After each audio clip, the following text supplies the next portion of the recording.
Staying connected matters. That's why AT&T has connectivity you can depend on, or they'll proactively make it right. That's the AT&T guarantee. Terms and conditions apply. Visit att.com/guarantee for details. AT&T. Connecting changes everything.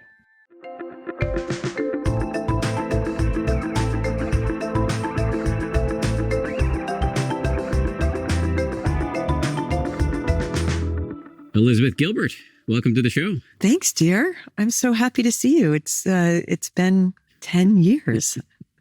Where does the time go? What even is time? What are we doing here? Exactly. So many big questions. Who let the dogs out? I mean, let's start with that. Congratulations on your new book. You have had quite a bit of success with the memoir format in the past, and now you've got a new memoir. Can you just give us the broad outlines of this new story you're telling about your life? Yeah, this is the story of my relationship with my best friend, Rhea Elias, who I fell in love with when I was married to somebody else, and kept that very secret from myself, from her, from my partner at the time. Just compartmentalized it and tucked it away and tried very hard to act as though it weren't true. And then she was diagnosed with terminal pancreatic and liver cancer in 2016, at which point she was given 6 months to live. And the bottom fell out of my life and fell out of my heart. And there was no way anymore to be able to pretend that I did not love her the way I loved her. And so I left my marriage and we came together for a very short time that became a really intense, one of the most intense experiences of my life for both of us. She ended up living for 18 months, but she relapsed into active drug addiction. She had been a heroin and cocaine addict in recovery for many years prior to that. And toward the end of her life, that drug relapse came, and she collapsed kind of into her most degraded version of herself. But I also collapsed into the most degraded version of myself, a codependent enabler, desperately seeking love from somebody unable to give it. And the book is about love, it's about death, it's about grief, it's about addiction of all sorts, and it's about ultimately recovery. I'm not sure if I'm remembering this correctly, but the first time we met, I think, was 2008 or 9, and I came to your house in New Jersey and was interviewing you about Eat, Pray, Love, which at that point had already been out for a while and was really, really successful. And I think I may have met Rhea in the house at that time. There was somebody you introduced me to who was an artist who you were a friend of yours, and you were kind of helping her and working with her. And I think it was her. It was her. Yeah. I remember that well. I'm remembering that there was some moment of a joke where she made some reference to a time in her life when she was, in her words, on the island. And you said something like Fire Island? You know, Staten Island? And she was like, no, Rikers Island. Rikers Island, Dan. And I remember us having a laugh about that. But yeah, she was there that day. So at that time, you were friends, and you were married to a man, if I'm remembering correctly, about whom you wrote a book called Committed, which was about an exploration of marriage to this gentleman. Am I piecing this all together correctly? You're piecing it together pretty well. The book Committed was about me trying to work out my tremendous ambivalence and fear about getting married for a second time to somebody who I loved very dearly. And the gentleman to whom I was married was the guy that I wrote about in Eat, Pray, Love, who Javier Bardem played in the movie, the Brazilian man who I met when I was traveling for Eat, Pray, Love. And neither one of us had any interest in ever getting married again. Both of us had had divorces that we had experienced as very scarring. But the only way that he could get citizenship and residency in the country was through marriage. So in a way, our hand was sort of forced. And I wrote Committed as a way of trying to write my way through my inherent discomfort with the institution of marriage. And I think we talked about that too during the time that we talked about Big Magic. I remember that as well. I remember you saying, like, you don't seem, even after writing this whole book about marriage, you don't seem to be a big giant fan of it. And I'm like, it's a hard thing to be a fan of as a woman when you do the sociological and historical research into how that institution has traditionally turned out for women, which is not awesome. So yes, I was married at that time, and Rhea was just my beloved friend who, as you recall correctly, she was a filmmaker and an artist and a writer, and she was working on a memoir and living in this church that I had, that I was lending to artists at that time so that they could do work in. So I think the last time I saw you was, I interviewed you one other time about Big Magic, your book on creativity. And this was before all the stuff that went down with Rhea. So Rhea gets sick in 2016. You divorce Javier Bardem's acting inspiration, and you start this intense journey with Rhea that you write about in this book. I'm just trying to get the timeline correct. You got it. Yep. Okay. You got it. Yep. Great. Mm-hmm. So I'm interested in, I want to hear much more about her, but I want to start with you because you said something there about yourself that I want to unpack. And I have a quote from you that I think is right in the same neighborhood. You've described yourself as a sex and love addict, a romantic obsessive, a fantasy and adrenaline addict, a world-class enabler, and a blackout codependent. Can you just say more about all that? I don't know how to describe it better, but that's definitely the encapsulation. These are all terms that I've only sort of recently been able to pick up and apply in a way that started to help me make sense of my life and my history and behaviors that I've had for my entire life that have constantly ended with me essentially driving myself over a cliff about somebody again and again and again.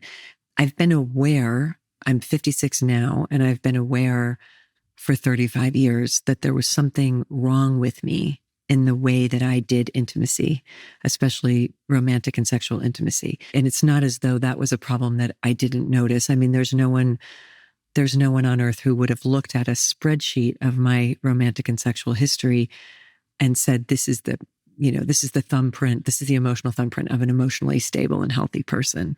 It's like one relationship after another, constantly overlapping, always ending in shame, pain, and drama, desperately changing my entire life to suit the life of the next person that I was with, altering myself in all sorts of ways to become more pleasing to whoever I was with. It's a line actually that ended up in Eat, Pray, Love in the book and the movie, but somebody said to me, you know how some owners end up looking like their dogs? You always end up looking like whatever guy you're with. Like you always, like, your whole thing, whatever music you're into changes. Like, I was just this kind of permeable person trying to lock down intimacy, but always ending up in the same sense of self-abandonment as ever. And I didn't have words to describe it. And until 6 years ago, when a friend of mine who was in a 12-step recovery program for alcohol addiction said, there's this 12-step recovery program for sex and love addiction, and it's very similar to AA and NA. And I've been watching you do this to yourself for, decades, and always with the same result. And it seems to me like it might serve you to go check it out. And entering into those rooms and hearing, just like any addict entering into the embrace of a recovery program, and suddenly the thing that you're the most ashamed of, the thing that always leaves you bewildered and baffled and confused and destroyed, is the thing that everybody in that room has, and there's this tremendous sense of home, like I'm just hearing my story being told by person after person. I thought this was just a me thing. I didn't realize that that there were terms for this, that there's a program of recovery for this, that there's hope, that I don't have to keep doing this forever and ever, and that I might actually be able to live a life that's not only a life of dignity, but also, I would say, a life that's in integrity to my true nature. Because underneath all of that trauma-based dysfunction, I truly believe that my real nature is a deeply kind and generous and loving person who wants to be of service and would never want to harm anybody. But that desperate need for what we call in the rooms of recovery, lava, love, attention, validation, and approval from whoever I could get it from, made me into somebody who was often manipulative, often secretive, and who left quite a trail of wreckage, not just in my own life, but in the lives of others, which also just ratcheted up the shame, Right. and then made me want to act out more to cover that all up. So yeah, those words that I use in the book to describe myself: sex and love addict, blackout codependent. Blackout codependent to me means, just like any addict, I wake up one day and I'm like, how did I get in this relationship that is so insane? Like, I wasn't even present to me entering into this. I don't even know how this started. How am I paying this person's bills suddenly? And a Skid Row enabler, just whatever I have to do and give you to earn your love, approval, and validation, I will do, much to my own detriment. So in many ways, the book is, I didn't want to write a book about Rhea's drug addiction that didn't also address this. I don't think it's really possible to be in an incredibly dysfunctional relationship with an active addict unless there's something going on with you that is also not well. And that's where we came to. Philosophically and practically, I guess, like, is it your view that it makes sense to go back and unpack some of the causes that led to this, what you're calling love addiction, or is it better just to focus on the practical fixes moving forward? So there's an expression I love in the rooms of addiction recovery that says discovery is not recovery. And what that means to me is I can know everything about why I'm like this. And I could have written a doctoral thesis by the time I was 30 years old called Why I Act Like This. And the reasons that, but it didn't stop me from doing it. Just like any addict, you can know why you do it, and that's not going to stop. That doesn't, for me, I think maybe a more emotionally stable person might be able to transform their life based on information, but and that's one of the things that makes addiction so cunning, baffling, and powerful, because I'm accustomed to being a really smart person, and I'm accustomed to, like, let me find out everything there is to find out about this thing, and then I will become the master of that thing. And that just kept not working. I mean, I wrote the entire book Committed that I wrote.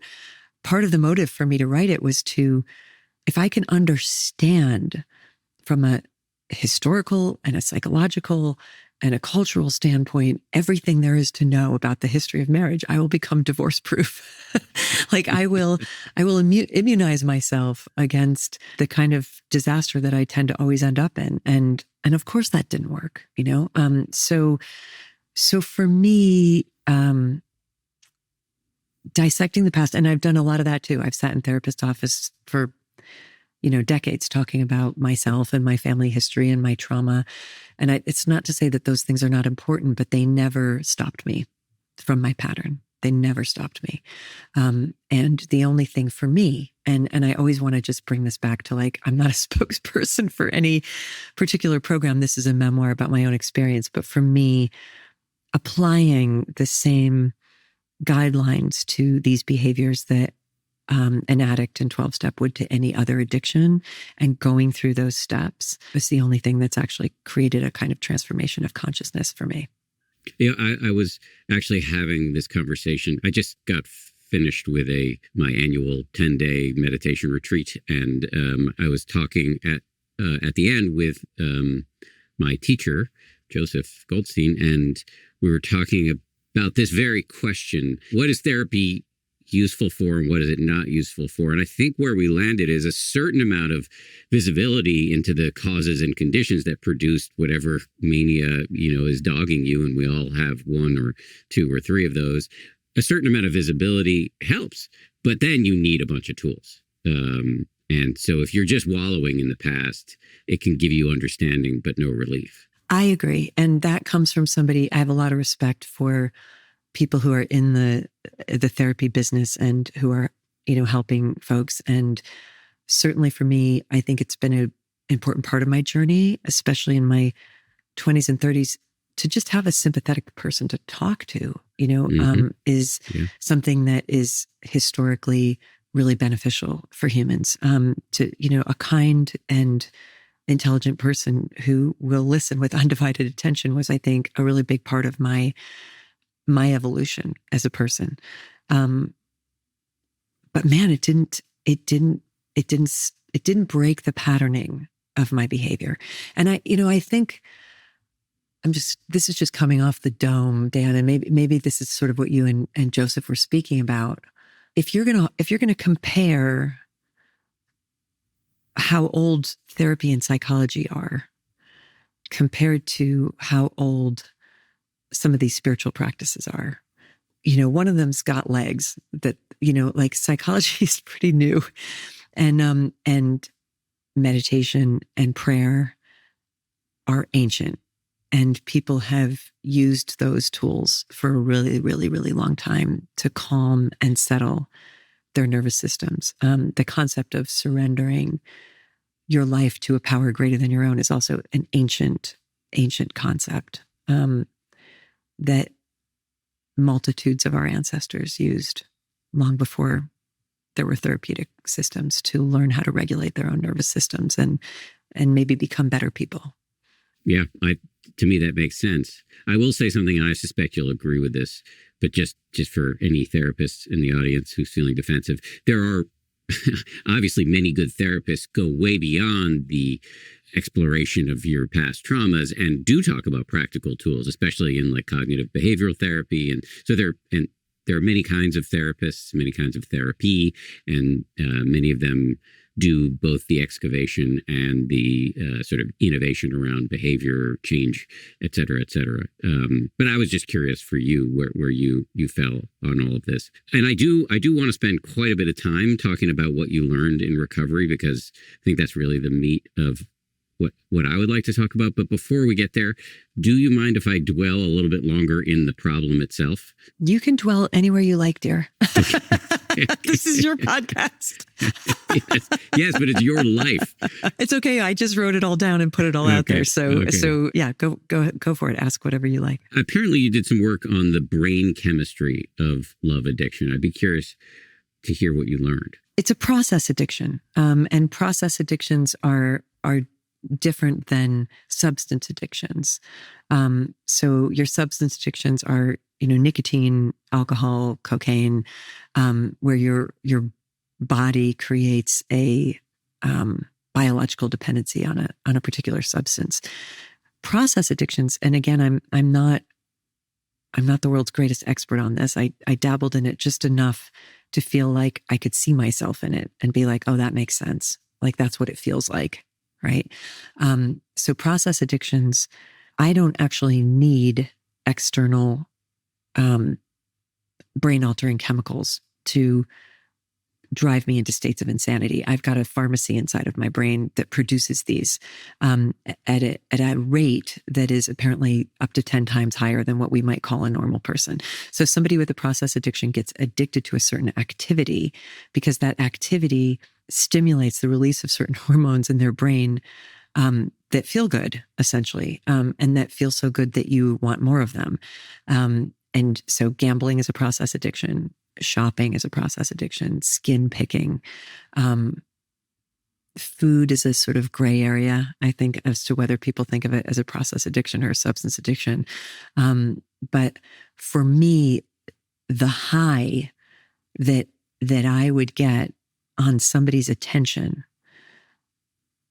and I've done plenty of substances, legal and illegal, in my life. There's nothing I've ever encountered that can touch that in terms of how wasted I can get on somebody who I'm obsessed with. And when I become addicted to that person's attention and they withhold it, the withdrawal that I go into has historically brought me the closest to suicide that I've ever been in my life. So if I become addicted to a person and to the feeling that arises in me, and then when my body, just like any other addiction, when my body gets accustomed to these heightened levels, like jacked up levels of hormonal release, of adrenaline and cortisol and various other of the love drug chemistries, that are dumped into my brain. So my body is going to get more and more accustomed to them, and I'm going to need a bigger and bigger hit to get the same feeling that I got initially. And whatever I have to do to get that, I will do. No matter how degrading, no matter how demeaning, no matter how much it ends with me like begging and, just the absolutely most undignified things.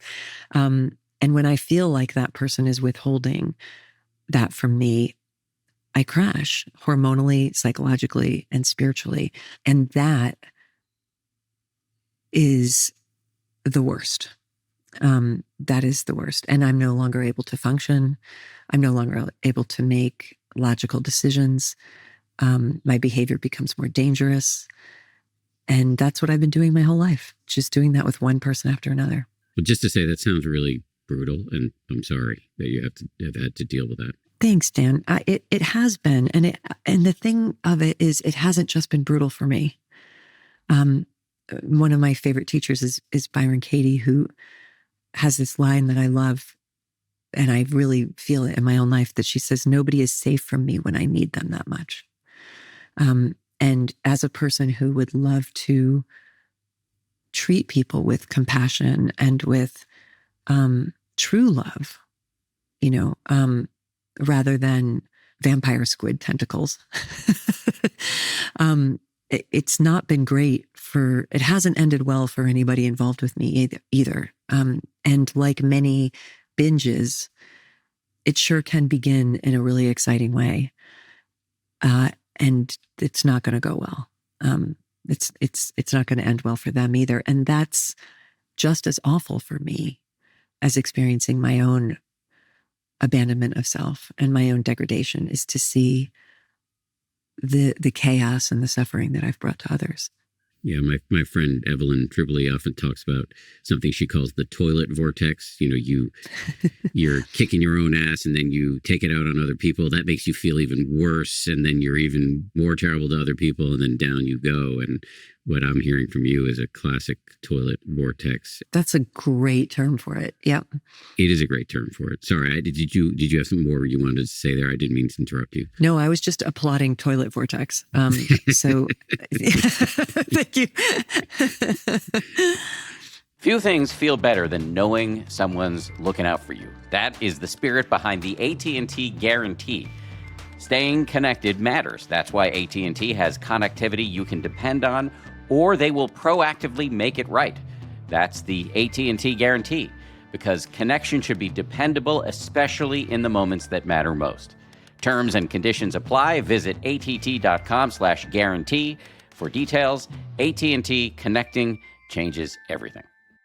Well, in terms of, and this is the tough stuff, but you in terms of nobody being safe from you when you need them that much, you do talk in the book about using your money and energy to save people in order to foster a kind of dependency. Yeah. And that worked out very tidily in my life, because I made a lot of money from Eat, Pray, Love. And so if you take these unhealed tendencies for love, attention, validation, and approval, and then you add a great deal of money to it, I could suddenly be an even bigger influence in people's lives. And I want to be careful to not pathologize every single thing I've ever done, because there is also at the heart of me a true generosity, and a true wish to see people do well. And also, I'm somebody who has always, even as a little kid, sharing was very intuitive to me. Like, of course you should have this toy too. Like, of course you should, the better angels of my nature are instinctively lean towards sharing and giving and trying to create space for an opportunity for other people. Where it gets shady, and I can very specifically talk about what happened with Rhea, was that, this was somebody who was a friend of mine who was going through a really tough time in her life. And I had this space, this church in New Jersey that I owned, that I was wanting to make into an artist residency, because I know from my own experience how incredibly valuable it is when you're trying to make when you're trying to create, to have a quiet and safe space where you can go away from your normal life. And I wanted to be able to offer that to people. And so I offered it to her, and she came out there for a few months. And during that time, and this is somebody I'd known for years, we got to know each other a lot better. And I gradually began to realize what an extraordinary person she was. And I also began to experience this sensation that was unfamiliar to me, which was that whenever Rhea was in the room, I didn't feel anxious and afraid, because Rhea was a very powerful stabilizing force. She had a great gift in my nervous system of being a great co-regulator. And she was very courageous in the places where I am not. And I am very courageous in the places where she was not. So she did not have a lot of creative courage, and I have like infinite creative courage. But I have a lot of fear of interpersonal relationships and handling unstable people and dealing with conflict, and that kind of stuff terrifies me. That was a breeze for her. Like, I have never met anybody who was more comfortable walking right into the white hot center of whatever conflict or issue was going on and unblinkingly looking at it in the face and being like, dude, let's talk about this thing that's happening here. And her tremendous power to diffuse people, to go to honesty with people, to handle situations that for me were just felt impossible, meant that whenever she was in the room, I'm like, I'm safe, Rhea's here. And I had never experienced that feeling with anybody to that degree before. And once I felt what that felt like, I didn't ever want her to not be in the room. And instead of, and here's where the shady, dicey bit comes in. Instead of being honest about that and having some very difficult conversations with my husband at the time about that, with Rhea, with myself, I was like, I'm just going to bury this information. Nobody needs to know about this, but I'm going to move heaven and earth to make sure that Rhea is always here.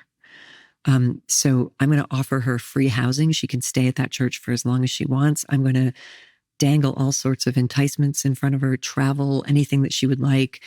Oh, she needs a car. Here's a car. Oh, you need, whatever. Like, essentially, and it's an ugly word, but it's an ugly truth, bribing, like using whatever means I had to bribe her to just always be there. And that is not, you can call that lots of stuff, but you can't call it integrity. And it's also manipulating somebody else's life for a need that I had because I could not meet that need myself. Yeah, well, I think it's a kind of baller integrity that you're able to talk about it now. And I do want to say that, from a Buddhist standpoint, I'm not sure where I stand on this, but I think I sympathize with it. We are all essentially good, but the world comes in and papers that over. And especially when it comes to addiction, addictions can co-opt the best part of you, in your case, generosity, warmth, openness, and we don't know each other well. I've only met you a couple of times, but I certainly felt it in both of my encounters with you. And addiction can come in and co-opt that and warp it and weaponize it. And it sounds like that's what happened here. Oh yeah. Addiction will weaponize whatever it needs to weaponize, to get the need met. And I got actually sort of misty-eyed as you were saying that, because there's a line in the Big Book of AA at the beginning of the book where they talk about how 12-step recovery works. And they quote a doctor from an alcoholic treatment facility in the 1930s, back when there was, addiction recovery is woefully poor treatment for that over the history of the world. Most addicts for most of history have just been doomed. In the Big Book of AA, this doctor is quoted saying to someone who had found recovery and had actually come out on the other side of just desperate alcoholism against all odds. And he had said, if you had come to my hospital, I would have turned you away because people like you are too heartbreaking. That is a line that has always really moved me. Addicts are so heartbreaking. And the reason we are so heartbreaking is because of exactly what you just pointed out, that you know this person to be at their heart very good and decent and loving and honest. And then this addiction takes them over, and suddenly they become the most untrustworthy, manipulative, lying, and one of the things that I loved about Rhea was one of the lessons that I learned from her in our 18 years of friendship prior to becoming romantic partners was she had this almost infinite capacity to accept and forgive people for where they were. And that, meet people exactly where they were and without judgment, accept them there. And she used to say to me, talking about her own life, until you've stolen money from your father's wallet when he was in the hospital dying of cancer so that you could go downtown and buy crack, until you've stolen your father's car to sell it for cocaine when he was dying, you don't know what it means to need to be forgiven. Mm-hmm. And she had been forgiven by her family for that and a lot more. And so she used to say, mercy is what I owe, because mercy is what saved me. Mercy toward myself and other people's mercy toward me. And I mean, I think at the end of all of this karmic and psychological and cultural and traumatic and the abuses that pile up on us that distort us and distort our thinking and often turn us from people who are good to people who are bad or who do things that are bad. I hope that throughout this entire book, I hope that the book is shot through with mercy and with a sense of our shared innocence, because that is ultimately how I see it and how I see it and how I see us. You know those moments when someone just takes care of something for you? That's what AT&T is doing with the AT&T Guarantee. Staying connected matters. That's why AT&T has connectivity you can depend on, or they will proactively make it right. That's the AT&T Guarantee. Because staying connected isn't optional, it's essential. And AT&T wants you to feel that somebody's got your back. Terms and conditions apply. Visit att.com/guarantee for details. AT&T, connecting changes everything. There's one aspect of this love addiction that particularly leaps out at me, and I find it poignant personally. I don't have all my thoughts together on it, but I'd be curious to kind of talk it through with you. And it's this issue of home. You say that you have a long personal history of not knowing where home and security can be found, and then make other people into my home. I'll get to my questions in a second, but maybe just explain what you mean by that first. So without getting into too much biographical detail, only because, as I say early in the book, there are stories I don't tell because they involve other people. And I didn't want this book to be an expose of anybody but me and Rhea. I had Rhea's permission to write this and my own permission to expose us. And also being very careful to not assign blame, which is unhelpful and unskillful as part of my evolution of consciousness, right?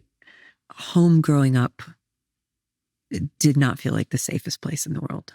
And it also didn't feel like a place where I was always welcome to return to. I mean, it definitely, I think my parents would very clearly say that and very clearly own that especially my mom's feeling was, you raise your kids, you teach them all the skills they need, and you send them out there in the world and they must never come back.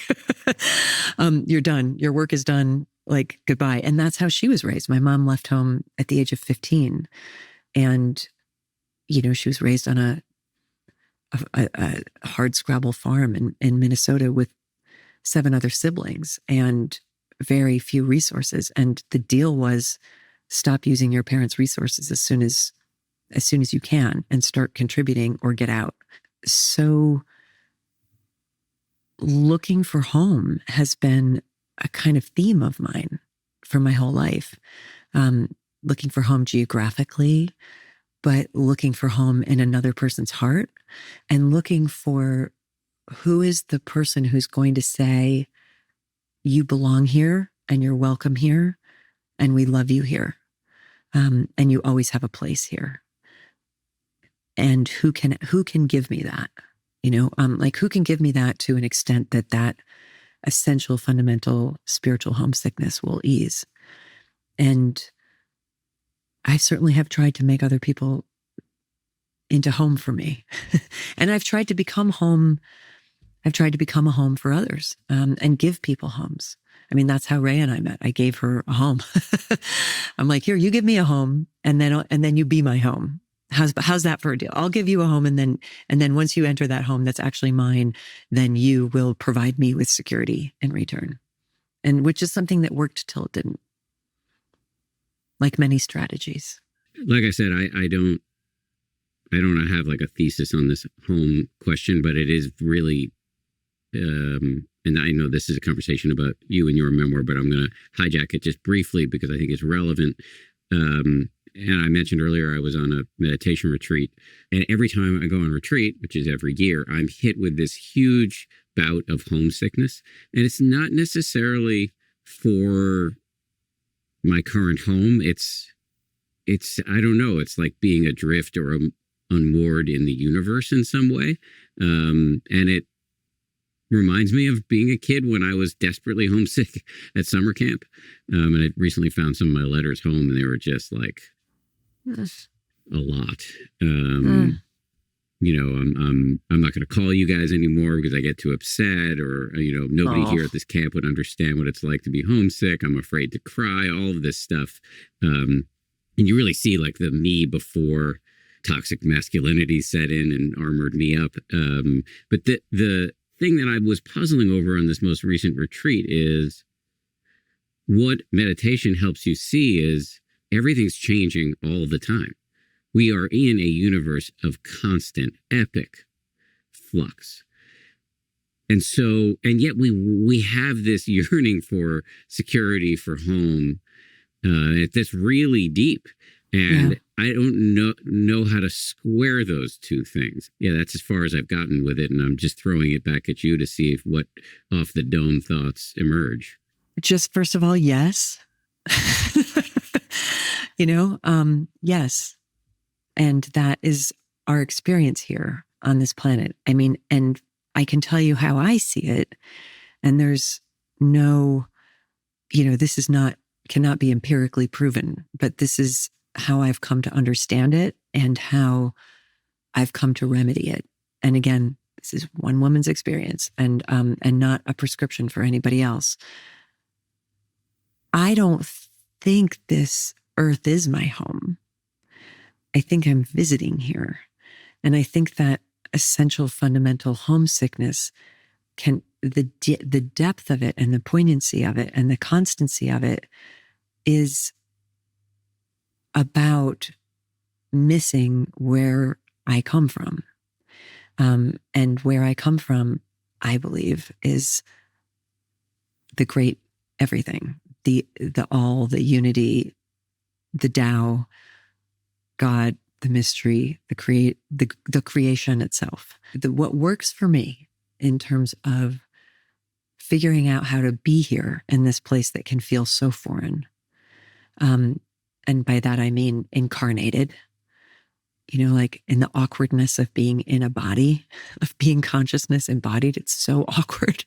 It's so weird that the way that you and I have to communicate is we have to like flap our throats and create sounds that, that hopefully the other one will understand. Like it's like so, it's so rudimentary. It's like where I come from, like everything is known. Like there's no, like these kind of struggles to communicate, these struggles to connect, are not what we're burdened with, but I write about this a lot in this book, and I live from this position that this is Earth School.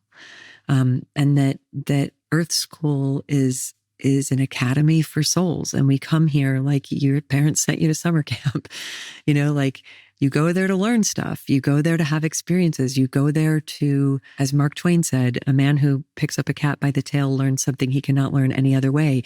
We come here to be incarnated, to just pick up all these cats and try to figure out like how to make sense of things and how to evolve. And certainly the Buddhists would say you come here and you do that curriculum again. Like if there's a curriculum that you were not able to master on the last go round, your spirit's going to come and incarnate again, and you're going to try it again. And you're going to meet those same souls that you had trouble with last time, and you're going to try it again. And like, can we do this differently this time? This time I'll be your mother. Like this time I'll volunteer to play the role of the torturer and you play the role of the victim. And let's see how that feels. Like, let's try, it's just trying on all these different costumes to have all of these different experiences. And where I feel home now is when I am in the deepest, quietest communion with that source. And that I choose to call God, but I don't get hung up on that word. And I know there are a lot of people for whom that word is really traumatizing and really upsetting.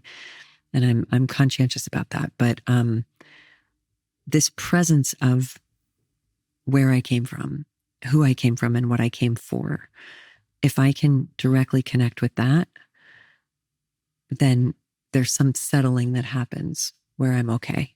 I think of it now as like docking into, into that source and as much as possible being in union with it makes me able to then undock and come back out here and float around as a disembodied soul in a weird monkey suit, in the body of a great ape, trying to figure out how to deal with all the other ones around here.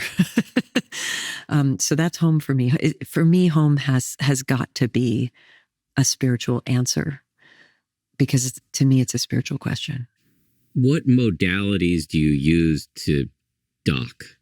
The main one for me, there's a number of them. And I was talking about this the other day with somebody and saying I'm 56 now. I think I said that already, but like writing is my part-time job. Like writing and teaching and traveling, those are all my part-time jobs. Being a family member is a part-time job. Being a friend to my friends is a part-time job. My full-time job is trying to keep my nervous system regulated. And it's not just and it is a full-time job for me. It's a big job. And it requires hours a day of practices. And when I do those practices, I'm okay. And when I don't do them, I'm not okay. So meditation is one of them. And I do mantra meditation the way that I was taught at the ashram in India where I studied. So I just use that kind. And this really interesting thing called two-way prayer that the early founders of AA used. The first 100 people who got sober in AA were offshoots of something called the Oxford Group that was this little spiritual movement that was happening in the United States around that time.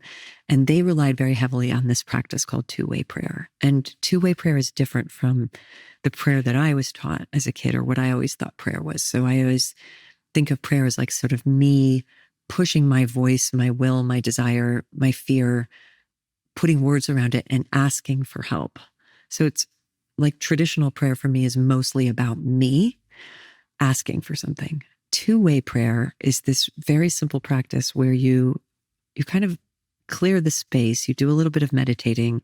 You read something that feels sacred to you. So for me, that would be reading a little bit of Whitman or Mary Oliver, Rumi, Hafiz, reading something that to me feels like a gateway to the divine. And then I open up my notebook and I write, "Dear God, what would you have me know today?" And then, without overthinking it, you allow what I call God to tell you what it wants you to know. So instead of me saying to God, "Please give me what I want," I say to God, what is your will for me today? And what I download in that practice are my instructions for the day. It's like, here's the memo. Here's where I need your attention. Here's where I need your focus. Here's what I need you to not do today. Just as important. And here's the love that I have for you. And that's my docking station that I do every morning. And I've been doing that for 6 years. Actually, I have it right here, but this is the notebook that I use. And it's just, I've got thousands of these now, just pages and pages and pages of a one-sided conversation where it's not my voice other than what would you have me know today? The rest of it is what I call God. And that's the most important thing. Going to meetings in the 12-step recovery programs that I belong to, making sure that I get to a meeting every day, doing service. Service has become really important. That's a big hallmark of 12-step recovery, is that service keeps you sober. And I was really angry when I first heard that, because I was like, as a codependent, I'm like, I've been serving everyone. Like, all I fucking do is serve. Like, who's going to serve me? Like, who's going to take care of me? And the fact is, it was not true that all I was doing was serving. A lot of what I was doing was manipulating, and people pleasing, and trying to get my needs met through all sorts of weird bargaining. So true service coming from a selfless place is very different from that, and actually does heal me. Yoga, moving my body, breath work. But if I add it up, it's probably 2 or 3, sometimes 4 hours a day of practices that I do that make me okay, that make me sane and make me sober. And then the world doesn't seem like a foreign place to me, and it doesn't seem even hard. It just seems like, it's like a term they use in the rooms is God. God stands for good orderly direction. So once I've gotten my good orderly direction, then I can go out in the world and my life becomes manageable, where it used to not be. I like to wear nice clothes. I'm not going to lie about that. I don't have the best taste in the world. I like having nice clothes, though. What I don't like is shopping. I get restless. I don't like dressing and undressing all the time to try stuff on. I don't like waiting on lines. I don't like, leaving my house for extended periods of time if it's not for socializing. The worst thing is you go to a store, you drag your ass out of your house, and you go to a store and you walk out empty-handed because they don't have anything. Which brings me to Stitch Fix, one of the sponsors of today's episode. Here's how it works. You just take a quick style quiz. You share your size, your vibe, and your budget, and boom, you're matched with a real human stylist who handles the rest. They send you a fixed box with clothes that actually fit and make sense for your life, work, weekends, whatever. It saves you time, you look great, and you don't even have to think about it. It's no risk, all style. Try it all on in the comfort of your home. Keep what works, send back the rest. Free shipping and returns always, and no subscription required. Plus, you get a free try-on for your first fix. Get started today with stitchfix.com/happier and get 20% off your first order when you buy 5 or more items. That's stitchfix.com/happier.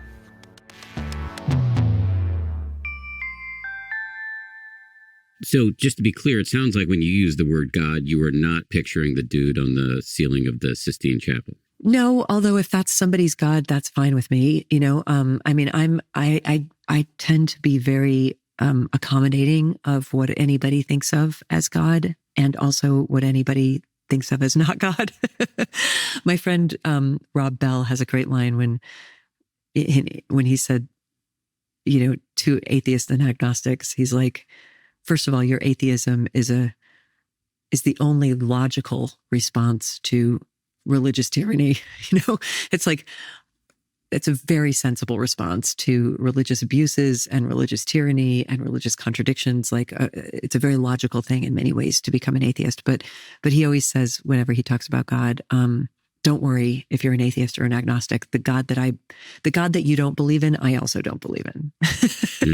Like whatever God you don't believe in, I also don't believe in that God. But to me, what I call God is this infinitely loving, ever available presence. And that presence has no issue with me as I am. And that's what I really needed more than anything. It's not what James Joyce called the hangman God, the judgmental God.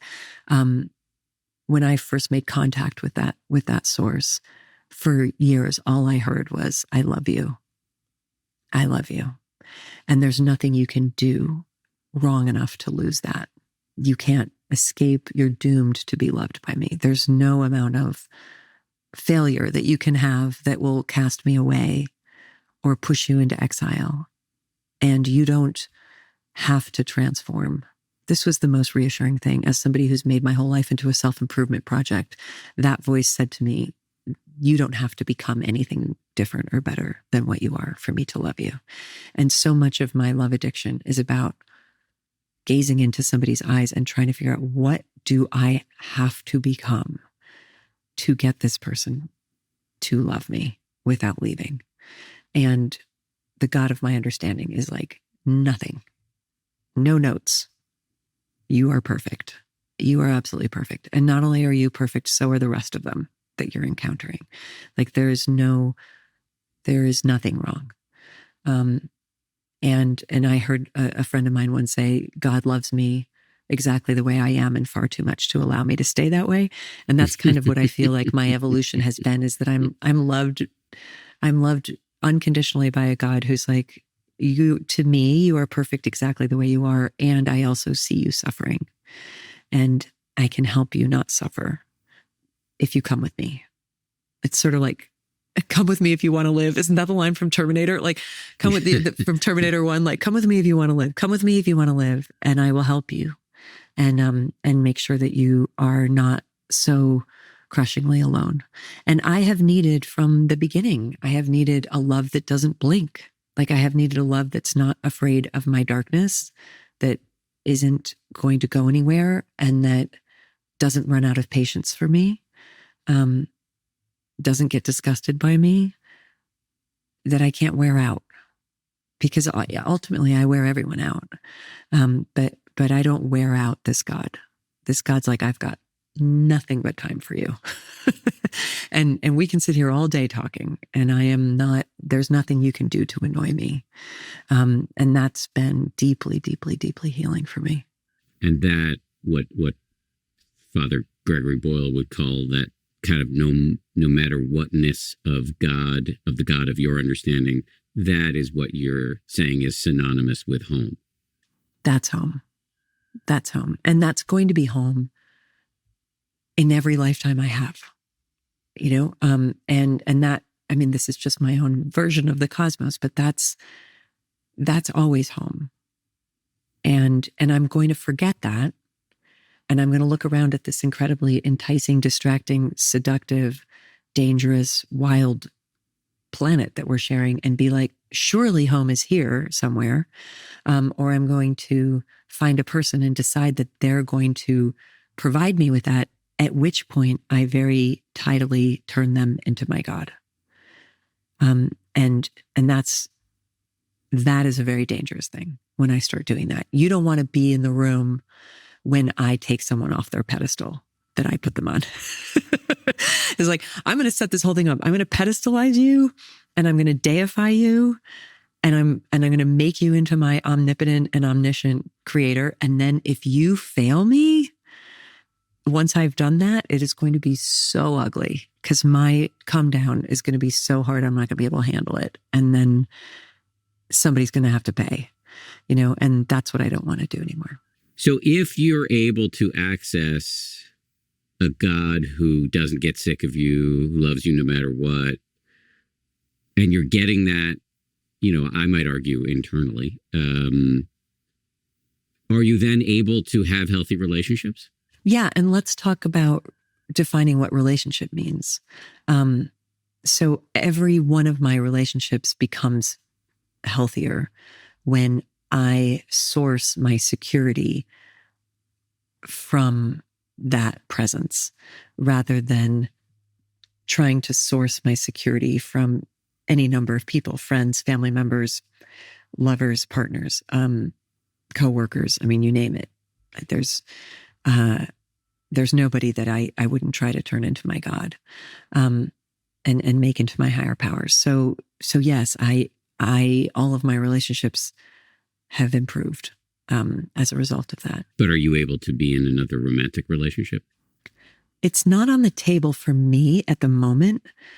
And again, this is just me, but as part of my recovery from sex and love addiction, I did the 12 steps, and I go to the rooms of recovery, and I worked with a sponsor to create something that's called a sober dating plan. And a sober dating plan is something that I wrote in conjunction with my sponsor and with my fellows, with their help, where I look at my history and I create a document that's essentially best practices for Liz, that sets up various boundaries around behaviors that I traditionally do to try to make sure that I don't do those behaviors. So one of the things, for instance, on my sober dating plan is like no 2-week-long first dates.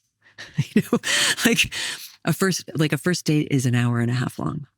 And it is not 2 weeks long that ends with the person moving in with me, because that's my move, right? So instead of that, we will go have a cup of coffee in a public place for an hour and a half. And then if we want to see each other again, that won't be for another week, because it's essential that I go home and remember that I have an existence outside of this person, and remember that I have friends who I love, and that I have a life that I love, and that I have a pet who I love, and a home that I love, and work that I love.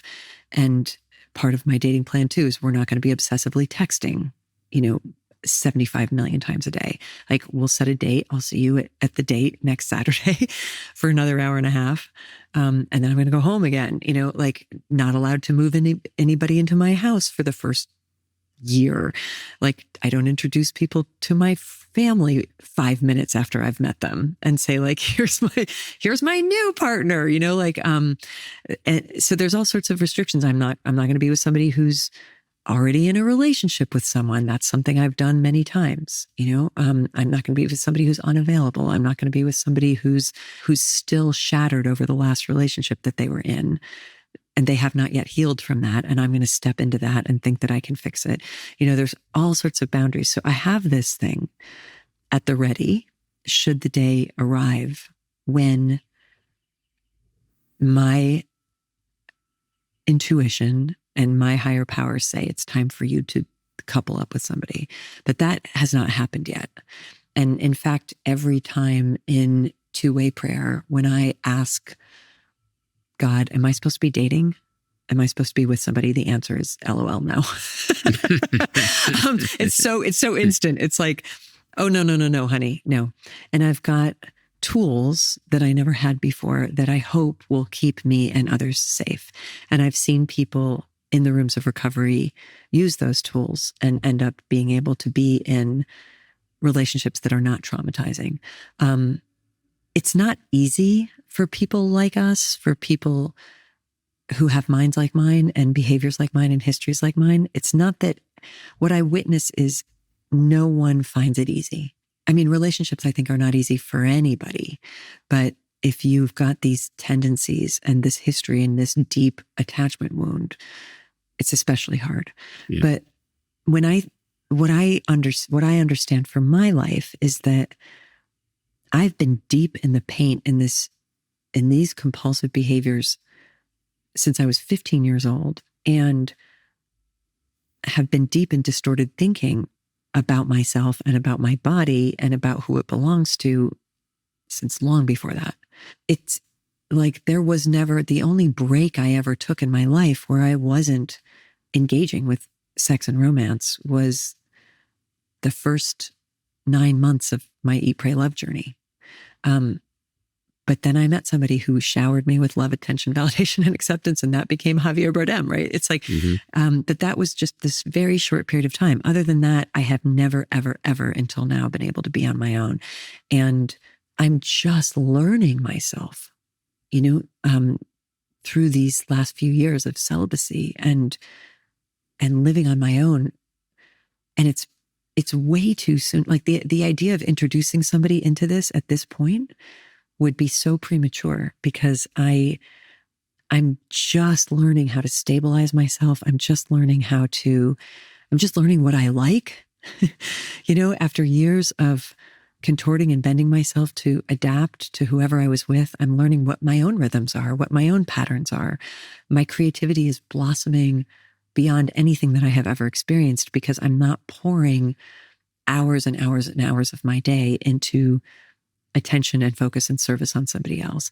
And so I've been able to write 3 books in the last 6 years, wow, which is amazing. It used to take me 5 years to write a book. My friendships have bloomed, and it's not just new friendships with healthier people, although that has happened too, it's this realization that I had all these friends who I was paying so little attention to because I was always strung out on some enmeshment or codependency or romantic drama. And I was giving my friends the crumbs of what was left of my attention. And suddenly I'm like, oh my God, Jenny's been here the whole time. Like Jenny and I have been best friends since we were 9. Like this is almost a 50-year friendship. And she's amazing, and it's like, let's go to Mexico together for a week. Let's have an adventure. So all of these other relationships are growing up because of the fact that so much of my attention was on the one person I was with. And, there's a line I love about addiction that says, addiction is giving up everything for one thing, and recovery is giving up one thing for everything. And so love addiction was my thing. It was my one thing. It was like the giant redwood that stood, that just took all the resources and all the energy and all the light and all the rainwater. And whoever I put in that position, I gave like 100% of myself to. And removing that, the entire ecosystem is blooming and blossoming. And it's a whole different world. I think the word, and people who listen to the show will probably be sick of me saying this, but the word in Tibetan for enlightenment roughly translates in English to a clearing away and a bringing forth. And it does sound like when you clear away your addiction, you're bringing forth everything else. And you have to go through withdrawal because and that's the piece that I think I was never willing to do, which is why I was always overlapping one relationship after another. I can't bear the withdrawal, and so I'm going to go get another drug in a different person. And withdrawal for me was a time of great sacredness because I had to learn how to sit with my own essential fundamental discomfort and not reach for anybody or anything to take the edge off of it. Shortly after I came into recovery for codependency and sex and love addiction, I also gave up alcohol and I stopped doing drugs and I stopped altering my mind in any way. And I got off the antidepressants and anti-anxiety medication I was on. That sort of drifted away. There was this sense of like, there's no barrier now. There's nowhere to hide. There's nowhere to hide. It's just me and me, and it's just me and God. And there were many nights where I had to sit up with myself as though I were a colicky baby. And just be like, honey, I see how much discomfort you are in. And I know what you want to do. Because other parts of me were shouting like, we don't have to be alone. Like, it's not hard. You know what I mean? Like, just go get somebody. Like as long as you have no standards, it's very easy to get somebody to be here like in the next hour, there's like, you do not have to be alone. And I was able to reparent those parts and say like, I know why you want that. You're not in trouble for wanting that.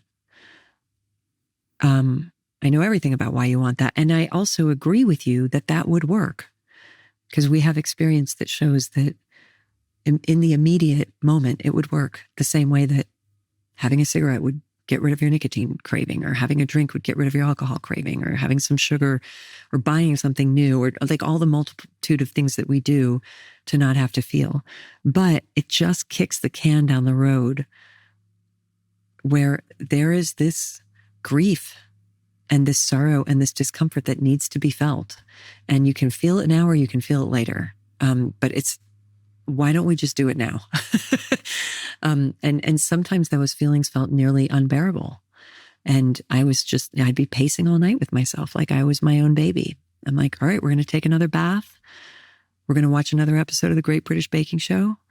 We are not going to do anything tonight that harms us or anyone else. And the day is going to break on another sober day tomorrow morning. And one day at a time, this is going to get easier. And then one day, that pain's not going to be there. This is my last question, and I'm sensitive to your time because we're almost out of it. you're calling this, and I hinted at this earlier, you're calling this God. But to me, as a relentlessly and probably to a fault secular person who needs proof for everything, what I'm hearing is the scientifically validated concept of self-compassion, the ability to channel your own innate goodness, your own capacity to be a great friend and mentor, and direct it back toward yourself. What am I missing? I don't know that you're missing anything. And certainly anyone who can do that won't be missing anything. And you get to call that whatever you want to call it. Just do it. As long as you're doing it, I'm happy, Dan. Like it doesn't even need to be seen as a spiritual practice. And this is something that I often share with my sponsees when I teach them how to do two-way prayer. And they say, how do I know this isn't just me, that this voice that I'm writing on the page, this compassionate, infinitely loving, patient voice that's coming out on the page, you're calling this God, how do I know this isn't just some kinder, wiser, older version of myself? And the answer to that is can't know, don't know, can't know. And also, what in the world would be the difference between the highest, wisest, kindest voice in your head and God's voice? Why would those not be the same thing? Why would that not be where that would be found? And why would God not speak to me in my own voice? There's a line that the ashram in India where I studied used to say, God dwells within you as you. And that's so different from what I was taught, growing up in a Protestant tradition of an externalized God. And there's also the beautiful line that which you are seeking has also been seeking you. That there's this, and for a love addict, what could be a more romantic story than we've been trying to find each other for ages? Like the part of me that is God has been trying to find God, and the part of God that is God has been trying to find me. And so another term I loved that I learned at the ashram was something that they called the splendor of recognition, which is the moment when those two things, which are essentially the one thing, meet. And there's this splendorous recognition of, oh right, I am of God, and God is of me, and this is all the same thing. So I don't see that you're missing a thing, Dan. I just think it's the same. I think it's the Maharishi, the great Indian saint, used to say there are two questions that you can ask that will get you to enlightenment. And it doesn't matter which one you use, just pick one. One of them is, who am I? And the other one is, who is God? And eventually you're going to find those two questions are just going to meet.